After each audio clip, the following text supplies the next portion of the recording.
திருக்குமார் எங்களுக்குள்ள எந்த ஒரு கவலையுமே இல்லை அப்படின்றத இதயதுல்லா சொல்கிறாங்க. இங்கே வந்து பார்த்தீங்க அப்படின்னா தனிப்பெரும்பான்மையோடு நாங்கள் ஆட்சி அமைப்போம் அப்படின்னு எடப்பாடி பழனிசாமி முதற்கொண்டு அங்கே இருக்கக்கூடிய நிர்வாகிகள் சொல்லக்கூடிய அதே வேளையில் இன்றைக்கி தேர்தல் அலுவலக திறப்பு விழாவில் நயினா நாகேந்திரனுடைய பேச்சை நம்ம பார்க்க வேண்டியதாக இருக்குது.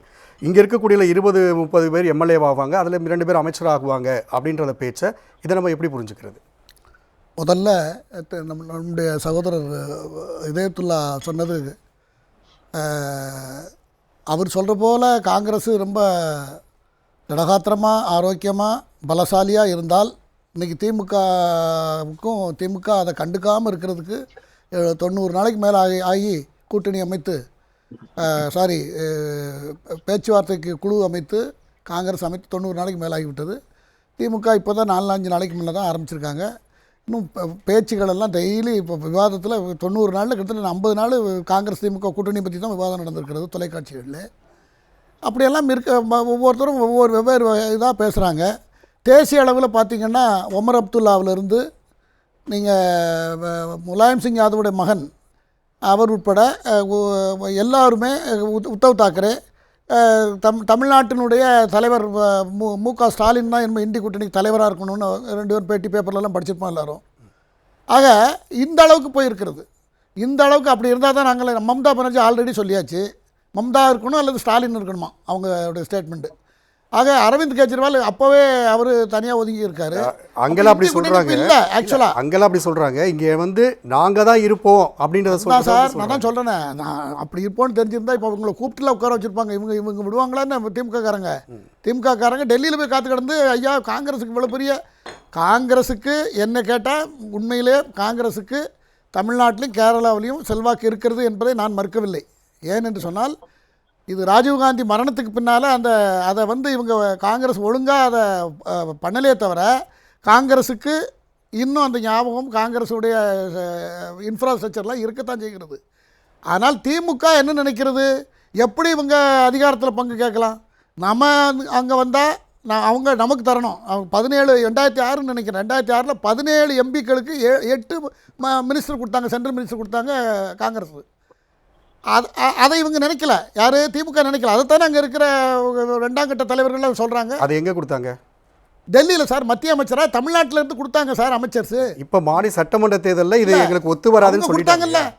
அவங்க கொடுத்தாங்கல்ல, கூட்டணி தானே காங்கிரஸும் திமுகவும் கூட்டணி. அன்னைக்கு அவங்க அத்தனை பேருக்கு 17 எம்பிக்கு 8 பேரை கொடுத்தாங்க. நம்ம இங்கே அதுக்கு அடுத்த தேர்தலில் 16 பேருக்கு 7 பேருக்கு மந்திரி பதவி கொடுத்தாங்க. யார்? காங்கிரஸ் அரசு. இப்போ இங்கே நமக்கு கொள்கை 67லேருந்து இப்போ திமுகவுடைய லட்சணம் என்ன, தனியாக நின்னா திமுக இன்னும் அன்டெஸ்டட் தான். திமுக நான் இதை தொடர்ந்து சொல்லிட்டு வேறு யாரும் சொல்ல மாட்டேன்றாங்க, ஏன் சொல்லலைன்னு எனக்கு தெரியல. திமுக அன்டெஸ்டட் பார்ட்டி தான் இன்னை வரைக்கும். 67லேருந்து நீங்கள் பார்த்தீங்கன்னா தனியாக என்னைக்காவது நின்றுருக்கா? அதிமுகவை அப்படி சொல்ல முடியாது. அதிமுக தனியாக நின்றுருக்கு, சேலஞ்ச் பண்ணி வந்திருக்கு. ஆனால் திமுக அன்டெஸ்டட் இன்னைக்கு தனியாக நிற்கிற வாய்ப்பு வந்தால் நல்லதுன்னு நான் நினைக்கிறேன். அதுக்கு என்ன தான் நின்றாங்க 89 தனியாக நிற்கல, அப்போ கூட தனியாக இல்லை. சிறு கட்சிகள் இல்லாமல் அது என்ன சிறு கட்சியாக எதிர்கட்சி எல்லாம் கணக்குன்னு ஒன்று தானே. பாஜக மட்டும் சரி. இப்போ காங்கிரஸ் விட்டுருக்கு, இப்போ நீங்கள் ஏடிஎம்கே என்ன நினைக்கிறீங்க? ஆக இப்படி தான் இருக்கிறது. அவர்களுக்குள்ள உள்ள சண்டை வந்து அது பிரைன் டியூமர் ஸ்டேஜில் இருக்குது. அது அவ்வளோ சீக்கிரம் சரியாகாது. ஆனால் ஆகட்டும். அப்படி இல்லைன்னா ஏன் அப்படி விஜய்ங்கிற ஒரு ஃபேக்டர் வரலன்னா இந்த தேர்தலில் இவங்க சொல்கிறது யாரோ ஒருத்தர் விட்டு கொடுத்து போய் தான் ஆகணும். இப்போ விஜய் வந்து கடையை விரித்து உங்களுக்கு எவ்வளோ 70 வேணுமா எடுத்துகிட்டு போங்க, மந்திரி எத்தனை வேணும் எடுத்துக்கங்க அப்படி இருக்கிறதுனால எத்தனை பேர் இப்போ வரைக்கும் போயிட்டாங்க அப்படி சொல்லிட்டாங்க. அதுக்கு நேரம் இனிமே தான் வரும். அதாவது அவரும் அன்டெஸ்டட் தான், திமுக போல் அவரும் அன்டெஸ்டடு. அதனால் இப்போ என்ன ஆகும்னா வந்ததுன்னா இதெல்லாம் முடியும் போது இவங்க முடியலைன்னா காங்கிரஸ் போய் என்னைக்கு சேருதோ, காங்கிரஸ் சேர்ந்தோடனே அதோட நிற்காது, தாவக்க கூட போய் சேர்ந்தா அப்புறம் ஜெயிக்கிற கட்சி எந்த கட்சின்னு போடுற கணக்கு ஒன்று இருக்குது. அது ஒரு 4 நாள் ஓடும். இப்போ தமிழ்நாட்டில் ராமதாஸ் தான் அந்த கான்செப்டை முதல்ல அறிமுகப்படுத்தினது. யார்? பாமக தலைவர் ராமதாஸ் அவர்கள். ஜெயிக்கிறது யாருன்னு பார்ப்பாங்க. இப்போ இவர் காங்கிரஸ் போய் அங்கே போய் சேர்ந்துருது, விஜய்க்கு வந்து லட்சக்கணக்கான கூட்டம் வருது, எப்போ ஏகப்பட்ட செல்வாக்கு இருக்குது, இளைஞர்கள் பூரா ஓட்டு போட்டுருவாங்க, ஆக அதுதான் ஜெயிக்கும்.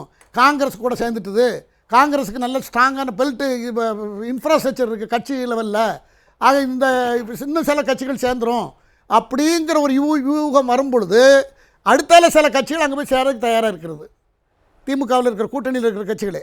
ஆகையினால இதை நான் 2 வருஷமாக சொல்லிகிட்டு இருக்கேன். அது செய்தால் காங்கிரஸ் தப்புன்னு எல்லாரும் சொல்லுவாங்க. நான் தப்புன்னு சொல்லலை, அது சரின்னு தான் சொல்லுவேன். ஏன்னா நீ வந்தால் உனக்கு ஒன்றுமே கிடையாது, எனக்கு ஏணியாக இரு, எனக்கு ஏணிப்படியாக இரு, நாங்கள் மேலே போவோம், மேடையில் உட்காந்து நாங்கள் எல்லா வேலையும் செய்வோம், நான் இருப்பேன், என் மகன் இருப்பான், என் பேரன் இருப்பான், நீங்கள் எல்லோரும் இப்படி தான் இருக்கணும்னு சொல்கிற கான்செப்ட் தான் இங்கே கொள்கை, கட்சியோட கொள்கை. அது திமுக இருந்தாலும் அதான், அண்ணா திமுக இருந்தாலும் அதான். ஆக அதை ஏன் கேட்டுட்டு காங்கிரஸ் இத்தனை வருஷமாக அவங்க பின்னால் இருந்துட்டு சுற்றிட்டு இருக்கணும் சைக்கிளில், டபுள்ஸ் போய்கிட்டே இருந்தால் என்ன அர்த்தம்? அப்படி தானே அவங்க கேட்குறாங்க. ஆகையினால அதற்கு ஒரு காலம் கண்டிப்பாக வரும். நயினார் நாகேந்திரன் அவர்கள் சொன்னதை நீங்கள் எப்படி பார்க்கணுன்னு சொன்னால், தேர்தலில் 70, 80, 30, 40 ஒவ்வொரு கட்சிகளுக்கு, கூட்டணி கட்சிகளுக்கு சீட்டு கொடுப்பாங்க. சீட்டு கொடுத்தா ஒரு மெயினான கட்சிக்கு தனிப்பெரும்பான்மை கிடைக்காத அளவுக்கு வந்தது என்றால், அடுத்தால ரெண்டாவது இருக்கிற கட்சிக்கு ஓரளவுக்கு இடம் கிடைச்சா அப்போ மந்திரி பதவி கேட்டால் கொடுக்காமல் இருக்க முடியுமா? இல்லை, அப்போ கூட்டணி கட்சியாக நீங்கள் இருந்து அங்கே தனிப்பெரும்பான்மை வரவிடாமல் ஆக்குவீங்க. அப்படி எப்படி நீங்கள் கற்பனை பண்ணுறீங்க? நீங்கள் ஏன் கற்பனை பண்ணுறீங்க? நீங்கள் சொல்கிறது நாங்கள் 70-20 வாங்குவாங்க. யதார்த்தமாக பாருங்கள், யதார்த்தம். நான் சொல்கிறது யதார்த்தத்தை சொல்கிறேன், நான் ஒன்றும் விஷமத்தனமாக சொல்லலை. நான் சொல்கிறது 100% யதார்த்தம். இப்போ முன்னக்கூட்டி என்ன பேசினாலும் மக்கள் ஓட்டு போடணும். ஓ சரி, அதிமுக பாஜக கூட்டணி ரெண்டுமே நம்ம திமுகவை ஓரங்கட்டும், இப்படி இருக்கட்டும், ரிட்டையர்ட் ஆகட்டும், அவங்க நாம் இந்த கூட்டணியை ஆதரிப்போம். அவங்க நிறைய பாஜகவும் நிறைய திட்டங்கள் இந்தியாவை நிறைய வளர்த்துருக்காங்க, நிறைய டெவலப் ஆகிருக்கு, இன்னும் நிறைய எதுக்கு எடுத்தாலும் மத்திய அரசு தான் கையேந்தி நிற்க வேண்டியிருக்கு, அதனால் ரெண்டும் இருந்தால் நல்லாயிருக்கும், ஓட்டு போடுவோன்னு போட்டுடுறாங்க. அப்படி போட்டு கூட தனி பெரும்பான்மை அதிமுக கிடைக்கல. 140 150 சீட்டை போட்டிடுறாங்க. ஒரு 90 80 100 கிடைக்குதுன்னு வைங்க, 18 சீட் தேவைப்படும். அதிமுக பிஜேபிக்கு ஒரு 50 சீட்டு கொடுக்காங்க, அதில் ஒரு 40 30 ஜெயிக்குது, வந்துரும்ல. அப்போ அதுக்கு அதெல்லாம் வச்சு ஒரு சந்தோஷத்தில் அவர் பேசியிருக்காரு எங்கள் தலைவர் திரு நயினார் நாகேந்திரன். பாஜகவோட அவர் பாசிட்டிவாகவும் நடக்கக்கூடியதையும் யதார்த்தத்தையும் தான் பேசியிருக்கார். அதுக்கு ஒரு உள்க அர்த்தம் கற்பிக்க வேண்டிய அவசியம் இல்லை. அது யதார்த்தமானது. எல்லா கட்சி தலைவர், மாநில தலைவர், பாஜகவினுடைய மாநில தலைவர் பொருத்தமாக தான் பேசியிருக்கிறார். அதில் உள்நோக்கம் கிடையாது, பெருமையும் கிடையாது. இப்போ அனைவருமே ஒவ்வொரு பாதையில் பயிலும்போது ஒரு சில விஷயங்கள் நீங்கள் சொல்கிற மாதிரி எல்லாமே நடக்கக்கூடிய ஒரு விஷயம் தான் இருக்கும். ஆனால் இப்போ நீங்கள் வந்து கூட்டணி ஆட்சி அப்படின்னு நயினார் நாகேந்திரன் அவங்க சொல்லும் பொழுது, இங்கே தேர்தலுக்காக தான் கூட்டணி, தேர்தல் முடிந்த பிறகு அவங்க கொள்கை ரீதியாக இருந்தால் இருக்கலாம், போகலாம் அப்படின்ற இபிஎஸ் உடைய அந்த பேச்சை நம்ம எப்படி புரிஞ்சுக்கிறது? சார், தமிழ்நாட்டு அரசியல் மட்டுமில்லை, அகில இந்திய அரசியல், அகில இந்திய அளவில் கூட கூட்டணிகள் வைக்கிறது, தேர்தல் கூட்டணிங்கிறது தேர்தலுக்காக ஒரு எதிரியை, ஒரு பொது எதிரியை வீழ்த்துவதற்காக எல்லோரும் ஒன்று சேர்றது. தேசிய அளவிலையும் நடந்திருக்கிறது, மாநில அளவிலையும் நடக்கிறது, இப்போவும் நடந்து கொண்டு இருக்கிறது. அதில் ஆச்சரியப்படுறதுக்கு ஒன்றுமே இல்லை. விஷயம் என்ன என்று சொன்னால், இப்போ இதில் நடந்திருக்கிற விஷயம், இப்போ நேற்று முந்தானாலும் கிரீஷ் தொடங்கர் வந்து பத்திரிகை இந்தியன் எக்ஸ்பிரஸ் கொடுத்த பேட்டி ரொம்ப தெளிவான பேட்டி. அந்த பத்திரிகையாளரும் மிகச்சிறந்த ஒரு ஆமாம், நல்ல வெல் எக்ஸ்பீரியன்ஸ். அவருடைய அத்தனை கேள்விக்கும் அவரும் பொறுமையாக அழகான பதில் சொன்னார். நான் ரொம்ப லைக் பண்ணேன். இந்த மாதிரி ஒரு கேள்வி பதிலாக நான் ரொம்ப நாளைக்கு முன்னே படித்த ஞாபகம் இருக்குது. இப்போ சமீபத்தில் அவ்வளோ அழகான எல்லா கேள்விகளுக்கும் தேவையான பதில்கள், எல்லாருக்கும் புரிகிற மாதிரியான பதிலில் கொடுத்துருந்தார்.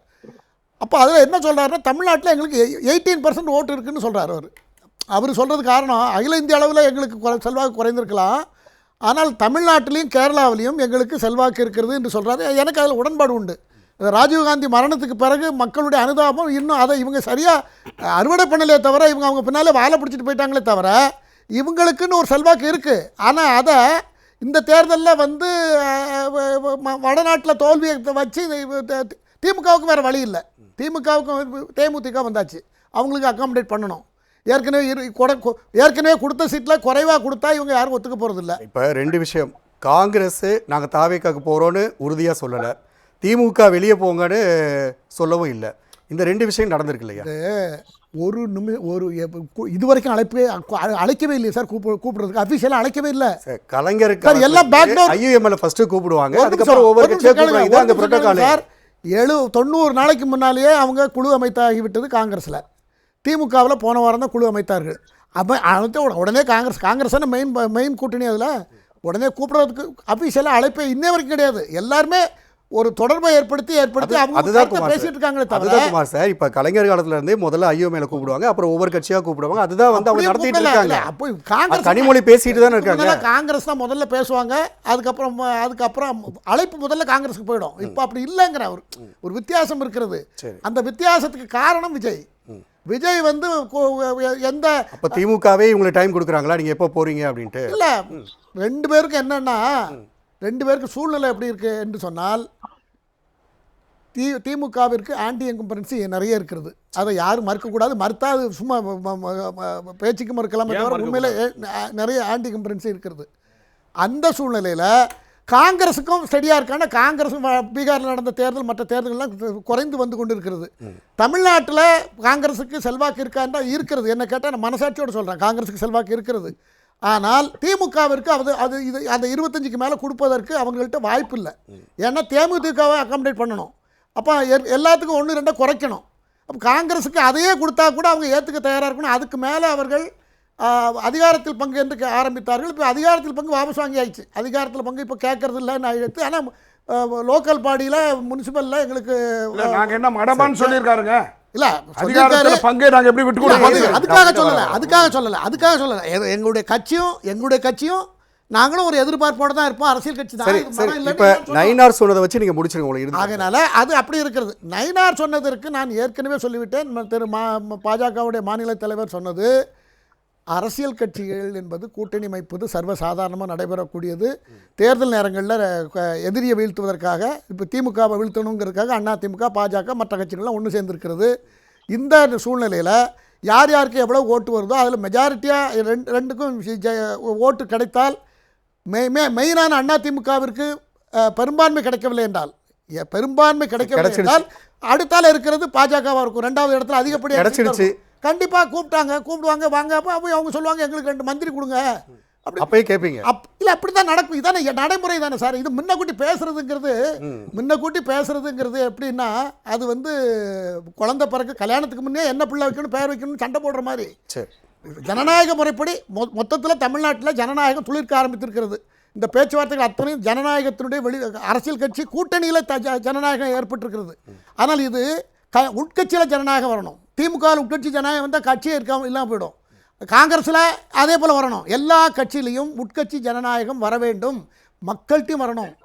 நல்லவங்களுக்கு தான் ஓட்டு போடணும். நல்ல கட்சி எதுன்னு கண்டுபிடிக்கிறதுக்கு ஓட்டு போடணும். அந்த நிலைமையை உருவாக்கணும். இது நல்ல முன்னேற்றம் என்று நான் பார்க்கிறேன்.